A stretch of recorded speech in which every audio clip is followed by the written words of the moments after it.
Hello, dear brothers and sisters. Thank you for joining our Mother and Refuge of the End Times. We would like to share with you part 2 of Professor Daniel O'Connor's blog post dated March 14th, 2022, on his website ddsoconnor.com. Let us look at point number 3. World War III. Nuclear war, when, not if. And an important footnote on nuclear war. As I pray every day for peace in the world, I therefore pray every day that everything I am about to say is wrong. But it's time for us to admit that World War III and the use of nuclear weapons this inevitably will entail is likely imminent. Like nothing since World War II's opening salvos, what we are now seeing far exceeds what we saw during the Cold War. The events now underway point quite clearly to that conclusion, sooner rather than later. One headline reads, NATO country calls for Ukraine no-fly zone as UN leader urges caution. Not only has it long been prophetically foretold that world war would immediately precede the warning, but just as importantly, common sense itself tells us that people are most receptive to God's grace when circumstances have brought them to their knees. When it comes to major global events, there are exactly 2 phenomena that far surpass anything else in their ability to bring people across the globe to their knees: pandemic and war. Throughout human history, nothing else has wrought the devastation that these 2 have. It simply makes sense that the warning would immediately follow at least one of these. When we see 2 happening practically simultaneously, we should anticipate that the warning will happen very soon. I don't suppose I need to dedicate much space in this post to pointing out that the Russia-Ukraine war is a harbinger of world war. Check the news at any given moment, choose whichever slant narrative you like, and you'll find undeniable indications therein that this war is highly unlikely to remain contained, and that it will soon turn into a clash between nuclear superpowers. As I type these words, it is headline news that Russia just bombed a location in Ukraine mere miles from the border with Poland. Poland is a member of NATO, and the moment a NATO country is attacked, World War III has basically just explicitly started. Thus is the result bound to arise when we enter into the very entangling alliances that America's first president strongly cautioned us against in his farewell address. What is perhaps the bigger issue here, however, is what we're forgetting or ignoring due to the focus being dedicated to the Russia-Ukraine situation. We're forgetting that China continues its rise and will likely soon pounce upon Taiwan. We're forgetting what happens in the Middle East, particularly in relation to Iran, Syria, and Israel. We're forgetting North Korea. In each of these cases and more, we are seeing ever-growing harbingers of nuclear war. Here's just a few headlines from the last several days which illustrate precisely that. Says North Korea is testing a new intercontinental missile. Another, Syria's civil war comes to Ukraine as rival sides sign up to fight abroad. Another, Iran says Israel will pay for Syria attack that killed 2 Revolutionary Guards. Another, China warns of worst consequences for any country that supports Taiwan militarily. Another, Pakistan demands joint probe into accidental India missile fire.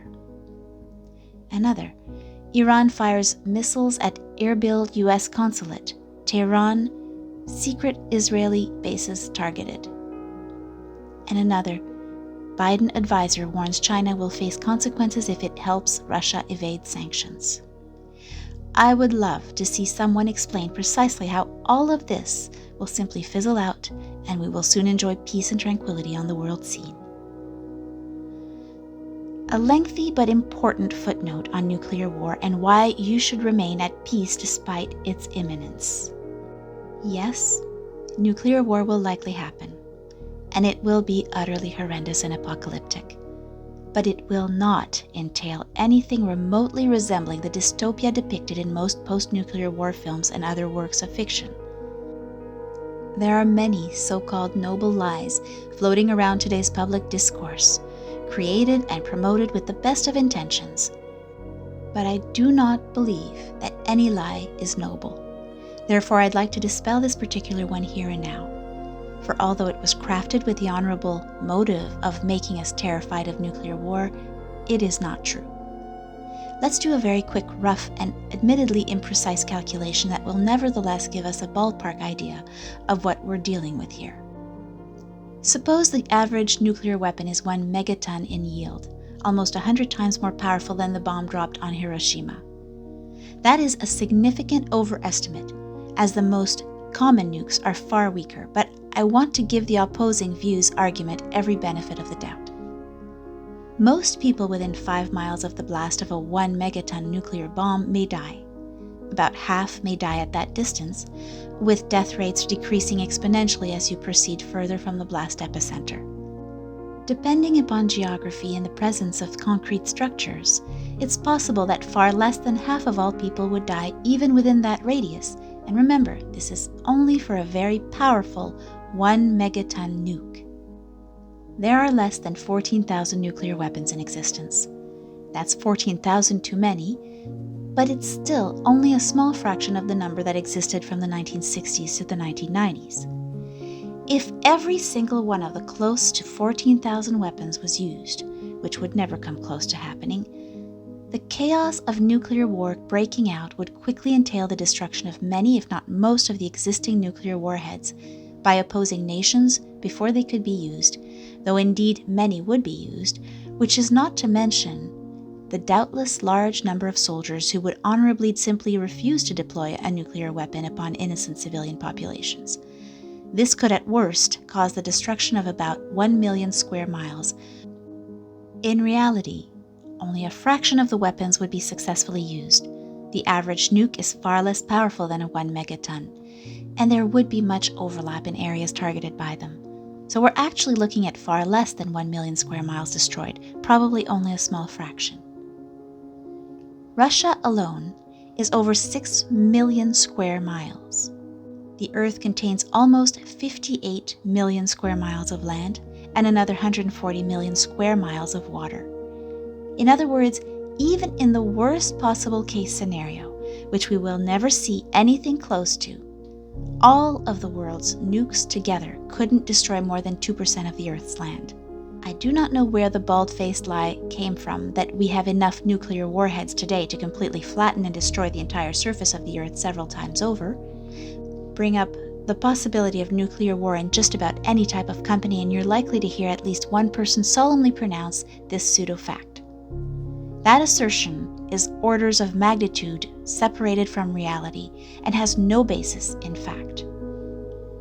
Radioactive fallout? Yes, it would be terrible and destructive. But that too is laden with hyperbole these days. Fallout from a nuclear explosion dissipates much more quickly and completely than most people seem to think. Consider that Hiroshima is a bustling and safe city today, and has been for a long time. In fact, Hiroshima's restoration began mere days after it was nuked. As described in The Guardian, quote, Hiroshima's resurrection began just hours after it was effectively wiped from the map.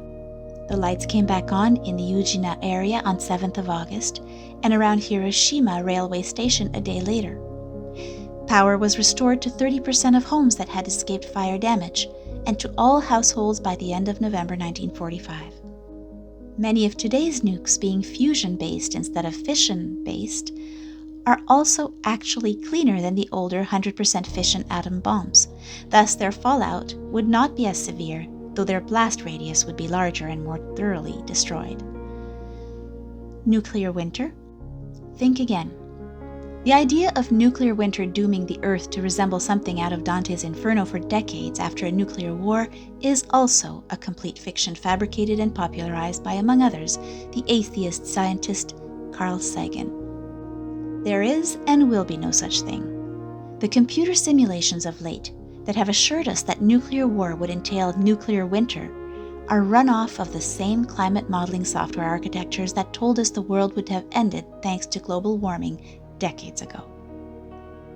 The people running these simulations are the same types of people who assured us that the Iraqis setting their oil wells on fire in 1991 would likewise cause an oil smoke-fueled quasi-nuclear winter.